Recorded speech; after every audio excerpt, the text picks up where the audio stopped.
Trump ain't got no cut. He ain't give a fuck. I knew he ain't had no cut when he told John McCain, you ain't no war hero. They say, why? Because he got captured.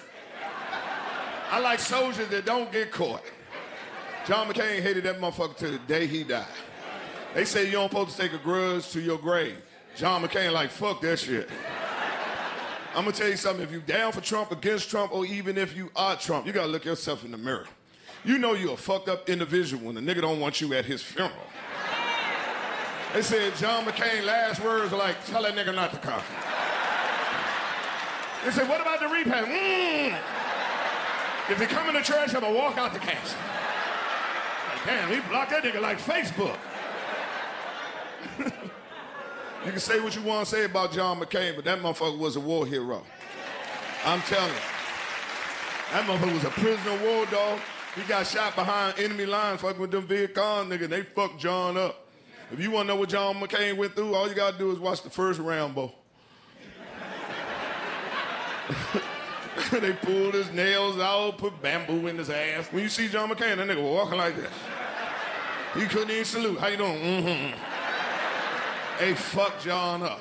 But what made him a man's man? Do you know John McCain was being tortured for 5 years straight? He could have got out early because his father was an admiral.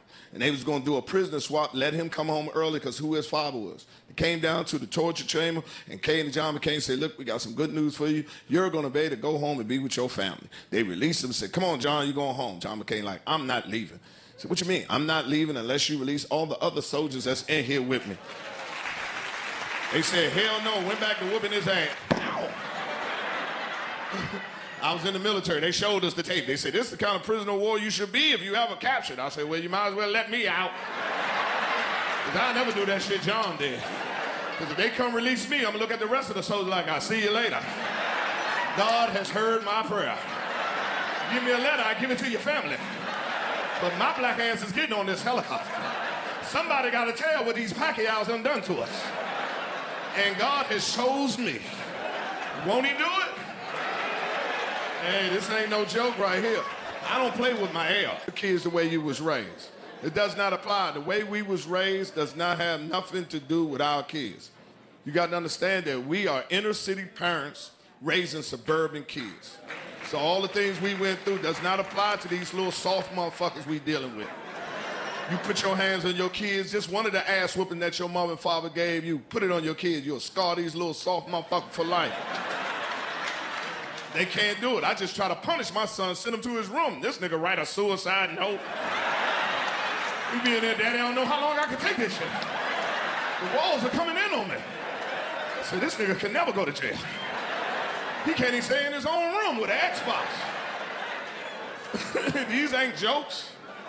My son got a concussion from falling in grass. He was in the hospital for 3 weeks. Hey, what's happened? What happened to him? I said, he tripped out back. They ain't built like us.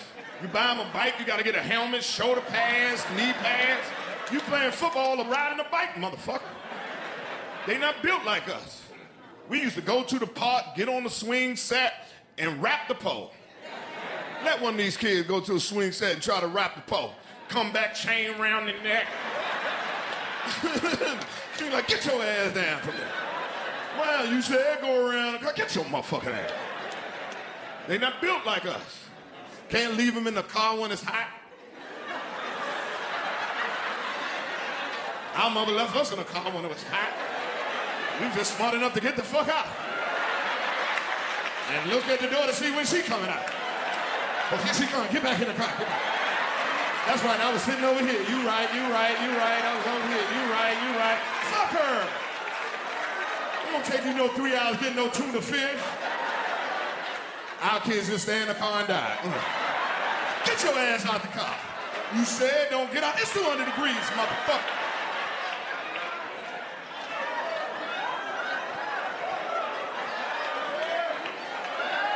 Die in the car. Stupid motherfuckers. Fuck these kids. Your life is the most precious thing you got. Because life is short, man. We losing some good-ass people. Shit, we lost Cicely Tyson. 96 years old. Black people talking about too soon. Who knew? I said, I knew. When she got 88, I said, ooh, you better get your paperwork in order. Who knew? I knew. When she got 89, I said, the Lord looking for you. Who knew? I knew. When she got 92, I said, soon and very soon, you are going to see the King. Soon and very soon, you are going to see the King. When she got 94, I said, don't go to church. God gonna say, when he see you there, he gonna say, since you're here, stay right here. I see some of y'all wanna laugh, fuck y'all. You wanna laugh and celebrate when they make it to 96. That's when it's time to laugh and tell jokes. It ain't funny when you die at 26. And that's our fucking problem. I pay my respects all the time. The one that broke my heart was more than anything when we lost Aretha Franklin, the queen of soul. Try to pay my respect and watch the funeral, but that funeral was so long. I kept hollering at the TV, let her go. Supposed to be with the Lord. That funeral was so long, they turned off my cable. They said, this funeral done went through 2 billing cycles. They called me, why ain't you paying your cable bill? I said, I'm still at the funeral. Let her go. I never seen a pastor preach the whole Bible.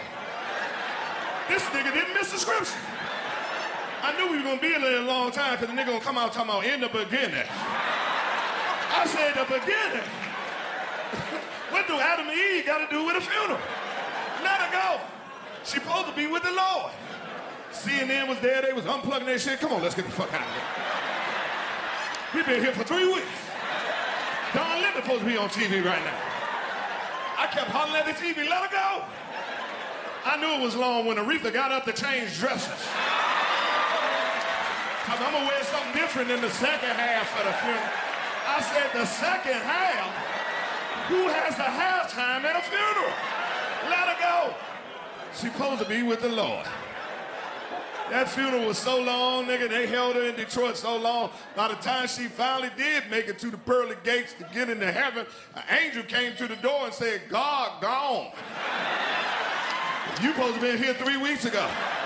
He touched you on the 3rd, this is the 21st. I know you the queen, but he the king. You just can't have the Lord just waiting for you, Aretha. This is no kind of respect. You're gonna have to go to hell. See what's happening. Goddamn right. Good to be home, goddamn it. Good to be home. Southeast DC, that's right. Blue High School.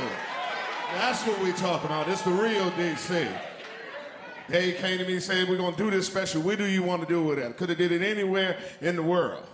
I said, no, I want to come home. I want to come home and see how it is. Goddamn it, I'm feeling good. I hope y'all feeling good. I'm feeling good because I got that vaccine. Man, I'm telling you, I got it when it first came out. The line was so long, looked like it was high. I stood in that motherfucker. I'm like, I hope they don't run out. It looked like they was running out. It was this old lady, she was 89 in front of me. I just pushed her to the side. Come on, mama, you done live your life.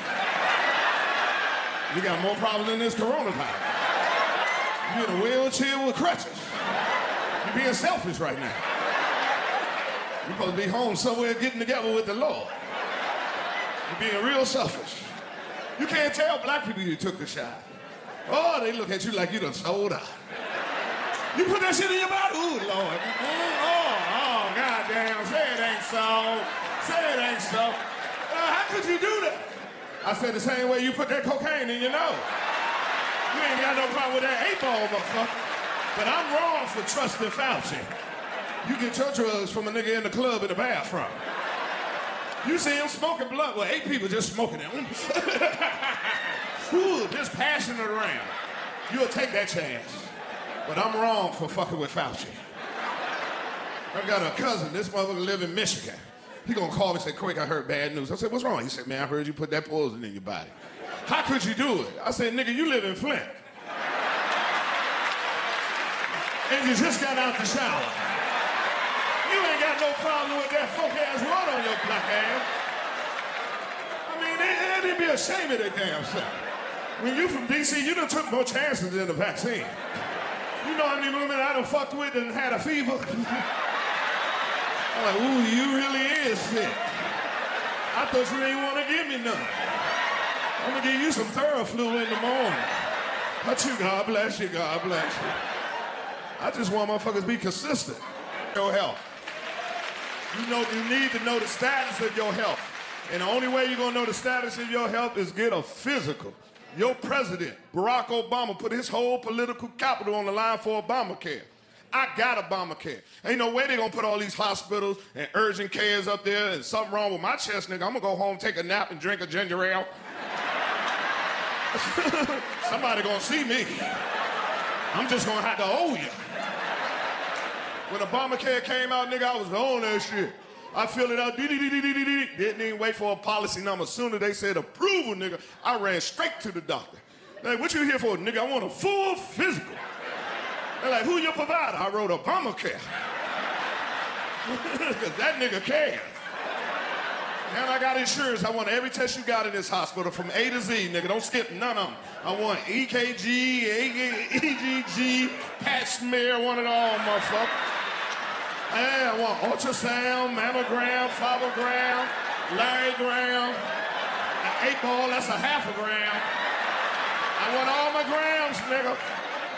But health is wealth. You will not know the status of your health unless you get a physical. Every year for my birthday, that is my gift to myself. We still dying of illness they done already cured for. And it's the scary shit in the world, because for certain people, you know something wrong with your body, but you don't go. See, me personally, I would hate for something to be wrong with my damn body, and I never, ever do nothing about it. And then I just let it go and go, and then finally be rushed to the hospital, and the doctor like, ooh, if you'd have got here 3 weeks ago, that shit was just in your ear. Where's that now? In your foot. How long I got? Tomorrow. It's the scary shit in the world. I get the... These ain't jokes. And black people, we done voted Trump out, but we ain't killed this motherfucker. He's still alive politically. White people believe in him right below Jesus. Oh, they believe in his ass. They just lying to good white folks. Stop the steal. They just stole the vote. Fraud. Irregularity with voting. See, black people, I don't never want y'all ever to say your votes don't count. The reason why they got all these problems, changing all the Republicans, changing all the goddamn rules for voting is because we showed the fuck up. I mean, I tell my white friends all the time, if you're gonna lie on black people, at least get a lie that's believable, nigga. You want the whole world to believe that niggas went down there and voted 2 times? We commit a lot of